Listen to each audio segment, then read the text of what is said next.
कर लो नहीं कोई बात नहीं, आप आराम से रहो, आपके चोट नहीं लगनी चाहिए थी, इसलिए मैं वहां से लेगा। सर, जो सुप्रीम कोर्ट ने आज स्टे किया है, इसको आप कैसे देखते हैं? देखिए, किसी ये बच्ची जो थी और इसका परिवार मुझसे माइक नीचे कर लो, मुझसे ये रोज पूछ रहा था कि क्या अब हम अगले 5 मिनट जिंदा रहेंगे या नहीं रहेंगे। अब कम से कम मैं इन्हें ये बता सकता हूं कि आपके पास अभी बहुत छोटी सी रिलीफ मिली है। बिल्कुल हमें इसको विक्ट्री नहीं कहना चाहिए, मैं इसको विक्ट्री नहीं कह रहा हूं, ये विक्ट्री नहीं है, ये एक छोटा सा सांस लेने का मौका विक्टिम और उसको परिवार को मिला है। इसके अलावा इस फैसले को मैं कुछ भी नहीं देख सकता, क्योंकि जो सीबीआई ने जो स्टैंड लिया है, जो हमें डर था वही किया उन्होंने, बहुत लिमिटेड पॉइंट पे स्टैंड लिया है उन्होंने, और जो हमारे सबसे मजबूत ग्राउंड थे उनको रेज ही नहीं किया, जो जजमेंट में भी मौजूद हैं। और अगर सीबीआई के पास तो हमारी रिटर्न सबमिशन भी मौजूद थी ना, जो हमने हाईकोर्ट में फाइल की थी, ना उन्होंने हमसे कंसल्ट किया ताकि हम उनकी पिटीशन बेहतर बनाने की कोशिश करते, ना उन्होंने हमें पार्टी बनाया, और कोशिश ये की कि हमें लास्ट मोमेंट तक उनकी जो एसएलपी फाइल है वो भी ना मिले। तब आज भी, लेकिन मैंने आपको पहले भी कहा है, इस बच्ची और इसके परिवार के खिलाफ इतने ज्यादा अत्याचार हुए हैं, इतने ज्यादा सबूत मौजूद हैं कि अगर इतनी सी भी बात की जाएगी ना, तो कोई भी जज, कोई भी अदालत इस बच्ची के ही पक्ष में फैसला देगी। और इसीलिए इस जजमेंट को हम क्रिटिसाइज कर रहे थे कि ये जो दिल्ली हाईकोर्ट की जजमेंट थी, वो इतनी महान दयालुता जो दिखाई थी इस कॉन्विक्ट को, कुलदीप सिंह सेंगर को, जिसको मैं बोलता हूं एप्स्टीन गैंग के मेंबर हैं, वो इंडियन एप्स्टीन गैंग के मेंबर हैं, उनके साथ बहुत बड़ा गैंग भी है। और आज आप लोगों ने अंदर भी देख लिया होगा कि हम लोगों की संख्या इतनी सी थी उन लोगों की संख्या के आगे, और हमें दोनों तरफ से मुकाबला करना पड़ रहा था, इस तरफ से भी और उस तरफ से। तो टेक्निकल ग्राउंड पे आज कोर्ट ने फिर भी हमें मेन मेरिट्स पे सुनने का मौका, सुनवाई करने का मौका नहीं दिया, क्योंकि हमने ये कहा था कि जो सीबीआई ने बोला है वो टिप ऑफ द आइसबर्ग है। हमारे पास अभी मेजर पोर्शन है, जिसमें ये पब्लिक सर्वेंट की बात तो बहुत छोटी है ना, पब्लिक सर्वेंट के अलावा ये person in dominance in control है, क्योंकि इसी जजमेंट में लिखा हुआ है कि कुलदीप सिंह सेंगर साहब ने पंचायत होल्ड करके सबको बुलाया था अपने सामने और ये बोला था कि केस फाइल करो या ना करो, ये मैं तय करूंगा। इस तरफ की बातें इसी जजमेंट में लिखी हुई, तो हमें ये भी बोलने का मौका नहीं मिला। हमें ये भी बोलने का मौका नहीं मिला कि जो दूसरा मेजर इश्यू है जिस वजह से ये सस्पेंशन दी गई थी, तो वो इसलिए दी गई थी कि सिर्फ 7 साल की मिनिमम सजा है। अब जब मिनिमम सजा इतनी है तो इसको छोड़ देना चाहिए। ये एक ग्राउंड था जो हम चैलेंज करेंगे भी, अभी क्रिटिसाइज भी करेंगे। तो मैक्सिमम पनिशमेंट देखी जाती है ना, ये कोर्ट, कोई भी हाई कोर्ट ये फैसला तभी दे सकती है जबकि वो डिटेल में फैसला दे कि इसमें मिनिमम पनिशमेंट से ज्यादा दी नहीं जा सकती। हम ये भी नहीं बता पाए, मैं भी आपको 3-4 पॉइंट ही बता रहा हूं। हम ये भी बताना चाहते थे कोर्ट को कि जो थ्रेट परसेप्शन की बात की है वो बिल्कुल परवर्स है। इस बच्ची के तो पिता को मारा गया, इस बच्ची के साथ रेप, गैंग रेप किया गया, इस बच्ची के वकील को मारा गया, इस बच्ची के मौसी चाची को मारा गया। उसके बाद भी जब अपील चल रही थी, उस दौरान भी जब सिक्योरिटी विड्रॉ करा ली सेंट्रल गवर्नमेंट और स्टेट गवर्नमेंट के बड़े बड़े वकीलों ने यहाँ पेश होके, तब भी 2-2 एफआईआर कराई। तो हम ये भी बताना चाहते थे कि ट्रायल जो हाईकोर्ट थी, ऑनरेबल बेंच ऑफ हाईकोर्ट जो थी, उसने ये भी कंसीडर नहीं किया कि जैसे ही सिक्योरिटी विड्रॉ हुई हमले शुरू हो गए। तो हम ये भी बताना चाहते थे कि थ्रेट परसेप्शन ऐसी नहीं होती कि अंदाजा लगा के ये कह दिया जाए कि फ्यूचर में अटैक नहीं होगा, इसके ऊपर कोई हमला नहीं होगा, क्योंकि सीआरपीएफ है, इसलिए किसको कोई खतरा नहीं है। माँ को तो खतरा है। फैसले को कैसे देखते हैं आप? मैंने आपको बताया ना, ये मरते हुए नहीं, जो इसको जीत कहेगा, वो जो जीत कहेगा इसको, वो धोखा देगा देश की जनता को भी और पूरी न्यायिक व्यवस्था को। सबसे बड़ा धोखा होगा अगर इसे जीत बोला जाए। मेरी बात सुन लीजिए, ये जीत नहीं है। जीत क्या है? इस बच्ची की क्या जीत होगी? इस बच्ची को दर की ठोकरें खानी पड़ रही हैं, इतने छोटे छोटे 2 बच्चे हैं उसको कल मार दिया जाएगा, परसों कोई सिक्योरिटी नहीं है।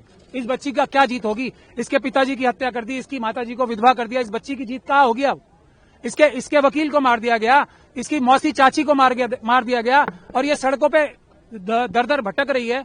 इसकी जीत होगी क्या? इसकी क्या जीत? मैं सीबीआई ने हमें पार्टी नहीं बनाया। सुरक्षा छोड़िए, पहले जो जितने लोगों को, क्रिमिनल्स को जो बुलेट प्रूफ गाड़ियां दे रखी हैं, बड़े बड़े घर दे रखे हैं, आप लोग इस पे स्टोरी करो ना। क्या ये बच्चियां नहीं मैं एक मिनट बता रहा हूँ, एक मिनट पहले एक लाइन तो बोलने दो। हाथरस की बच्ची है ना, जब वो भी मरने लगेंगे तभी उनका भी ख्याल होगा, उसका परिवार का कोई ख्याल नहीं हो रहा ना। ये हमारी बस लास्ट लाइन बोलिए, ये हमारी सिस्टम का फेलियर है, हमारी सोसाइटी का फेलियर है कि हम 2 दिन 4 दिन तो किसी इशू के बारे में एक्टिव रहते हैं, उसके बाद निरंतरता नहीं होती। यही जो गीत है ना एप्स्टीन गैंग के, ये इस बात को जानते हैं कि 5-6 दिन 1 महीने से ज्यादा देश की जनता भूल जाएगी, क्योंकि अपनी परेशानियों में मुब्तला हो जाती है। मैं इसको, अगर आप इसको रिलीफ कह रही हो कि जो इतनी एक तरीके से पूरी तरीके से कानून व्यवस्था और सब लॉ के खिलाफ जो हाईकोर्ट की जजमेंट थी उसको रोक दिया गया, तो फिर मैं रिलीफ कह सकता हूं, लेकिन ये बच्ची को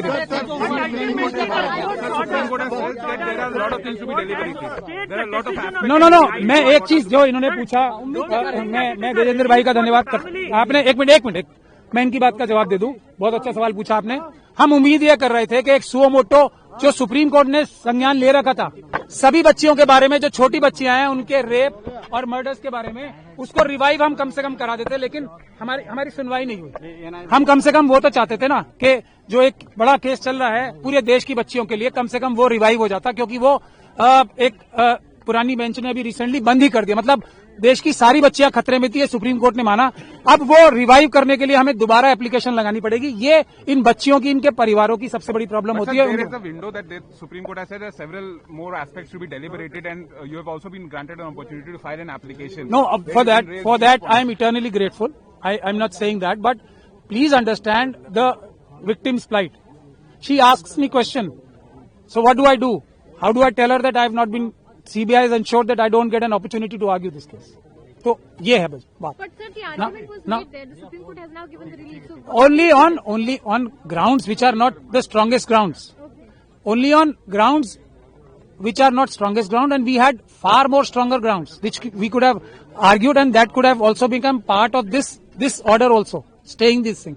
But that opportunity, CBI ensured that firstly we were not made a party, so that I will have a greater challenge to even address the court, and they were quite successful in this. That's all I can say about that. Further, if you say that this is a big victory, I think if we call this a big victory, we will be doing biggest disservice to the victim's family and all the girl children of the country. Because victory would have been, if slight victory that too, if the suo moto proceeding, which was already going on here and which was closed midway by the Honorable Apex Court, could have been revived. I tried to raise that issue, but that issue was also not considered. Now I will have to move a separate petition for that. So this is not a victory. This is a small respite. There cannot be a victory for this girl. Please, this country and all of us have to understand this.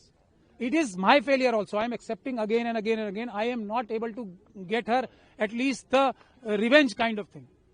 What about victory? She has lost her father. She's lost her lawyer. She's lost her 2 aunts.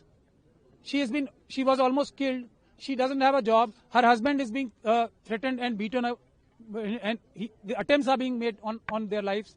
Is this victory for her? Please, we have to be grounded and understand what is victory and what is just a respite, small respite. So will you be moving an application in this case? I will do all that, but please understand their legal power, their side is infinitely more stronger than us. We are just a small office. They have best of the best lawyers. They attack us from both sides. We would have slight respite if the CBI and the central government at least give us some opportunity to at least put our case that they are denying again and again. Firstly, they did not make us a party. Can there be something more unfair than this?